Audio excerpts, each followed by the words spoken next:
네, IT에 대한 이야기 가장 쉽게 전해드리는 시간 일상 IT입니다. 오늘 첫 번째 이야기는 CU 이야기 그리고 미래에셋 페이 이야기 전해드립니다. 아이폰에서 간편 결제를 할 수 있는 미래에셋 페이라는 기능이 있죠. 미래에셋에서 만든 기능인데 이 페이 앱을 실행하시고 나면은 여러분께서 미래에셋 페이 계좌가 없으셔도 괜찮습니다.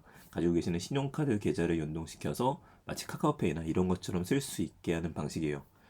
지난번에는 EDI 도입이 되어 있기 때문에 저도 가서 한번 사용을 해봤습니다. 궁금해가지고요. 그러면 앱을 실행하고 난 다음에 이대에 가시게 되면은 NFC 태그라는 게 있어요. 여기다 가져다가 대면은 바로 쓸 수 있게 되는 겁니다. 이 방식이 그대로 CU에도 적용이 되는 거죠. 지금 당장은 아니고 다음 달, 그러니까 4월 달 내로 전국 16,000개의 점포에 이 태그 스티커를 배포한다고 합니다. 점주 입장에서는 태그만 붙여놓게 되면 사용할 수 있다 보니까 좀 편리하게 쓸 수 있겠구나 생각할 수 있게 되는데, 근데 제가 EDA에서 사용을 해보니까 단점이 하나 있었던 게, 보통 삼성페이를 쓰게 되면 NFC가 뒤에 붙어 있으니까 뒤에 있는 걸 부착을 하죠. 근데 얘는 옆면을 부착하셔야 되더라고요. 이렇게 돼가지고요. 이게 조금 아쉬웠었고 좀 불편함이 초반엔 있지 않을까 싶습니다. 이게 더 아쉬운 거는 애플페이가 없어서 사람들이 아쉬워 라고 이야기했었던 그 당시에 나왔으면 좋았을 텐데, 지금은 사실 카카오페이나 네이버페이 이런 것들로 결제하는 경우가 아이폰에서 많이 생겼습니다.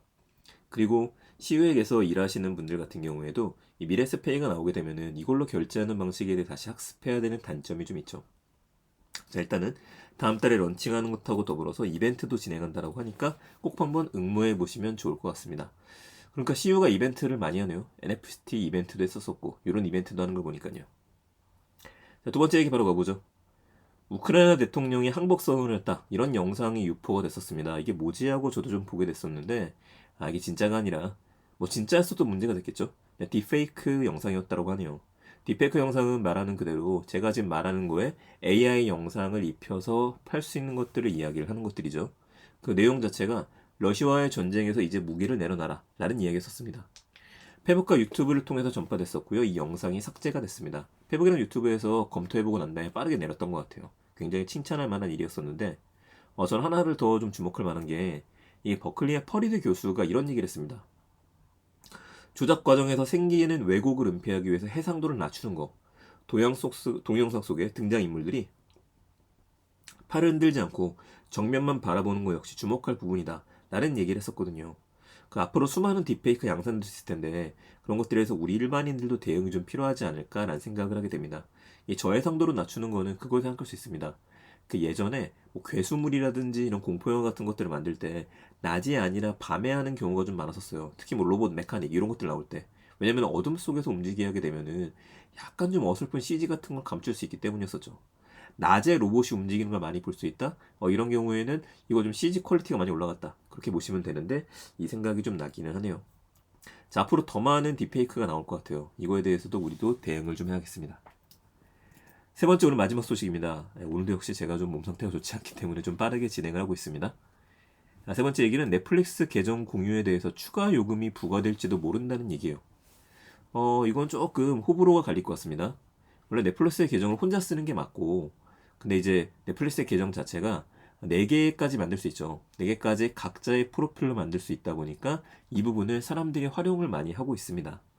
그러니까 예를 들어서 제일 비싼 요금제로 하고 난 다음에 4명이서 동시 접속해서 볼 수 있기 때문에 그럼 프로필을 서로 나눠 갖는 거죠. 그러니까 친구들끼리 그렇게 하는 경우들이 좀 있어요. 비용을 내고 난 다음에. 그렇게 되면 한 달에 16,000원짜리다 이렇게 되면은 3,000원 이하로 비용이 줄어들 수 있기 때문에 그렇죠. 디즈니 플러스도 그렇고 다 이런 식으로 적용되는 경우가 많은데, 작년부터 이걸 막는다는 얘기가 스물스물 나오고 있었습니다. 같이 거주하는 사람이 아니라 다른 곳에 거주하고 있는 가족들하고 공연할 땐 제재한다는 얘기였었어요. 설마 그렇게 하겠어 싶었었는데 칠레, 체코, 코스타리카 이런 중남미 3개국에 먼저 시행을 한다라고 이야기합니다. 그래서 본인이 사용하는 계정에 필요하다면 2개까지 계정을 별도로 추가할 수 있게 되고요. 각 계정들은 아예 비밀번호도 다르게 부여할 수 있다라고 합니다. 이 추가 요금이 국가마다 다른데 대략 2,000원에서 3,000원 정도 될 거라고 이야기를 하네요. 생각해보면은 우리 애플도 그렇고 구글도 그렇고 이런 식으로 추가 요금을 내서 가족끼리 공유하게 만드는 경우가 있죠. 근데 가족으로 초대를 받게 되면은 승인해서 처리하는 방식인데 이게 좀 도입이 되는 게 아닌가 싶습니다. 그 4개에서 줄어들다 보니까 이슈가 좀 있기는 하지만 이거는 금액이 나오면은 나오는 대로 한번 계산을 다시 한번 해봐야 될 것 같아요. 자, 이런 것들에 대해서 넷플릭스가 이제 수익이 좀 떨어지고 있기 때문에 이걸로 다 수익을 올리려고 하는 게 아니냐 라는 이야기도 나오고, 원래 진작부터 이렇게 했어야 되는데 그동안은 넷플릭스가 봐준 거다 라는 의견들도 있긴 합니다. 근데 무엇이 어찌됐든지 간에 뭐 규정을 만들어 놓은 것들을 활용하는 건 개개인에 따라서 다른 거니까요. 이게 옳다 그르다를 이야기할 건 아닌 것 같고요. 일단 규정이 정해지고 난다라면 그 규정에 따라서 대응책을 생각하는 게 낫지 않을까 싶습니다. 아직 국내에는 적용이 되진 않을 겁니다. 북미 지역에서 먼저 되지 않은 거기 때문에 일단 기다렸다가 같이 대응하는 걸로 하시죠. 네, 오늘 세 가지 소식이었습니다. CU 아이폰 미래에셋페이 론칭 얘기였었고요. 우크라이나 대통령 항복선언 딥페이크, 마지막으로 넷플릭스 계정 공유, 추가 요금 부과에 대한 이야기였습니다.